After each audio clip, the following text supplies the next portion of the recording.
क्या आप जानते हैं एक ऐसी दुआ जो कायदे आजम ने पाकिस्तान के लिए मांगी और आज 75 साल गुजरने के बाद भी यही दुआ हमारे वतन को जिंदा रखे हुए है।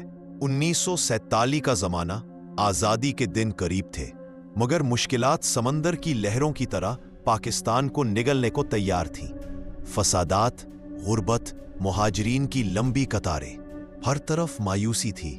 कायदे आजम रात गए कराची के गवर्नर हाउस के कमरे में अकेले बैठे, कुरान पाक खोले और अल्लाह के हुजूर सर बसजूद हो गए। उन्होंने लरसती आवाज में कहा, ए अल्लाह, ये मुल्क तेरा अतिया है, इसकी हिफाजत तू ही फरमा, इसको हमेशा कायम व दायम रख, चाहे हम रहे या न रहे।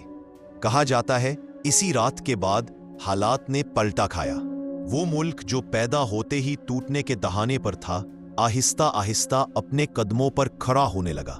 आज भी जब पाकिस्तान मुश्किलात में घिर जाता है तो लगता है जैसे वही दुआ, वही बरकत आसमान से उतरकर हमें ढांप लेती है।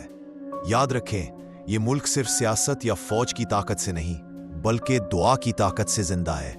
अल्लाह से मांगना ना छोड़ें, क्योंकि ये वही हथियार है जो कायदे आजम ने हमें विरासत में दिया। पाकिस्तान दुआ से बना था और दुआ से ही कायम है।